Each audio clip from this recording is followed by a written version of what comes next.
going to learn about the factor which is pH level. ठीक है, so this is one of the factor that affects the enzyme. ठीक है, we'll look into this diagram later on, not this one, later on, but right now we'll focus on the pH level, that what is pH and how does it affect it and what happens when we don't get good pH level and what happens to the rate of reaction. So सबसे पहले pH जो होता है ना, हमें पता होना चाहिए, it is the power of hydrogen.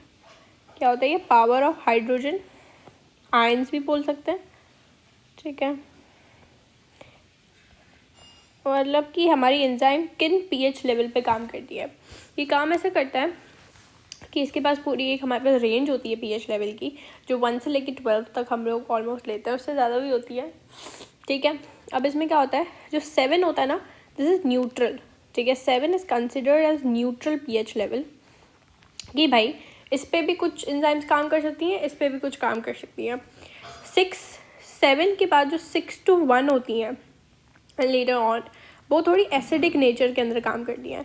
मतलब 1, अगर मैं बोलूँ 2 pH का मतलब है कि ऐसी एंजाइम मतलब कि जो काम कर रही है वो किसी एसिडिक नेचर के अंदर काम कर रही है, मतलब जहाँ पे थोड़ा एसिड्स वगैरह हो तो उस नेचर के अंदर काम कर रही है, तो दैट्स लाइक एसिडिक.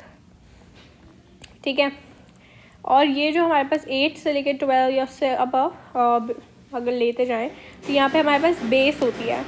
ठीक है, बेस मतलब बेस लेवल पे काम करती है. एल्कलाइन हम बोलते हैं ना, एल्कलाइन ग्रुप, वैसा हमारे पास होता है. हमने ऑफ कोर्स हमने 7 या 8 क्लास में पढ़ा है बेस एंड एसिड के बारे में. तो 1 to 6 is more acidic and while 8 to 12 is more base. ठीक है, अब कुछ एंजाइम्स होती हैं जो जैसे कि 1 pH पे काम करती हैं, 2 pH पे काम करती हैं. अगर उन्हें ये स्पेसिफिक pH लेवल नहीं मिलता तो क्या होता है रेट ऑफ रिएक्शन को, ये हमें पता लगाना है. सबसे पहले एंजाइम्स रिक्वायर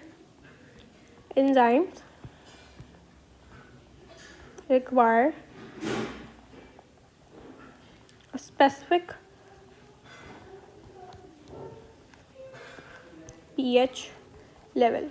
ठीक है, they require specific pH level to work. But what happens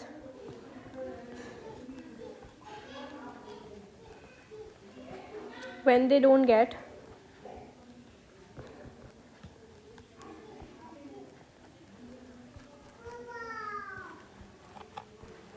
that level? ठीक है, क्या होता है ये हम अभी डिस्कस करेंगे. सबसे पहले हमारे पास फॉर इंस्टेंस अगर मैं एक एंजाइम ले लेती हूँ, मैंने एक ले ली, कौन सी ले लेते हैं हम, स्लाइवरी अमाइलेज ले लेते हैं.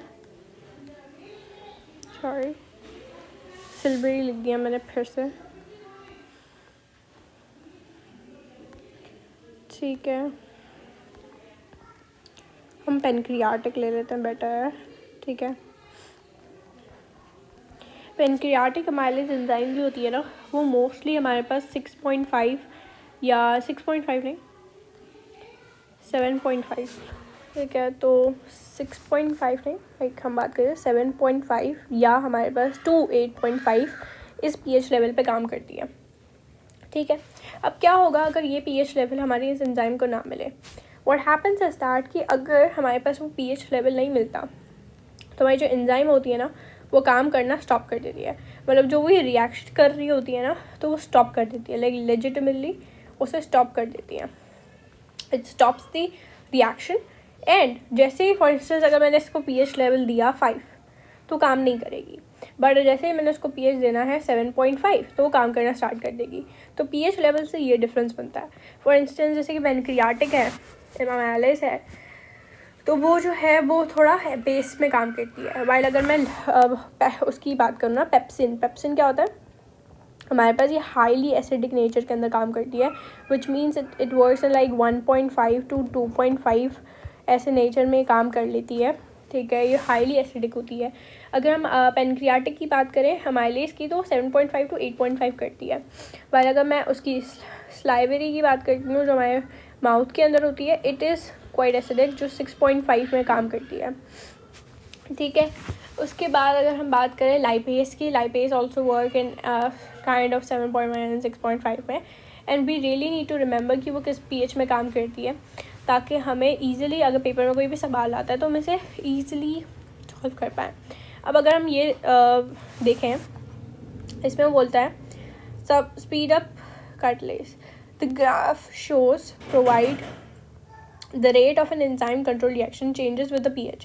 इसमें बता रहा है कि ये जो ग्राफ है वो बताता है कि जैसे जैसे pH डिफरेंट होता जाता है तो हमारे पास कैसे हमारे पास रिएक्शन बदलता है। What is the optimum pH of the enzyme?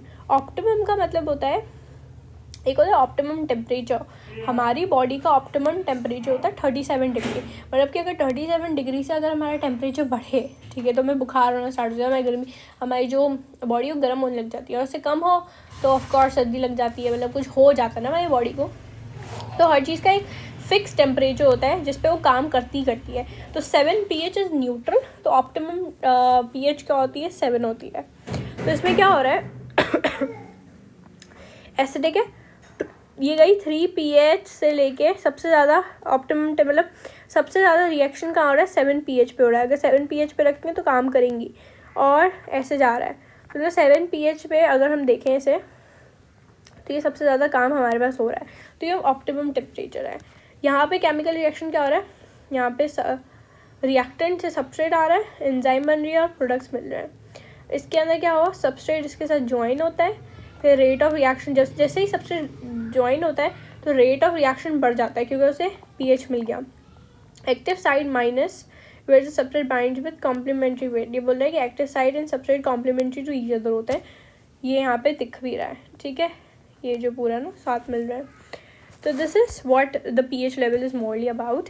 आपको बस इतना पता होना चाहिए कि अगर pH लेवल सूटेबल ना मिले तो रिएक्शन कम हो जाता है, और जब सूटेबल मिल जाए तो वो ईजिली अपना काम करता है। इन माई नेक्स्ट वीडियो हम टेम्परेचर पढ़ेंगे। जो मेन थिंग है, टेम्परेचर जब कम ज़्यादा होता है ना तो हमारे पास एंजाइम्स का कुछ और ही हो जाता है, ठीक है, बट pH में अब वो बंद हो जाता है, फिर अपना जब सूटेबल मिल जाता है तो रिज्यूम कर लेता है अपनी चीज़, ठीक है। So this was all about the factor pH. If you guys have any questions related to that, let me know. I'll just respond you guys in the comment sections. Thank you for watching, and yeah, bye bye.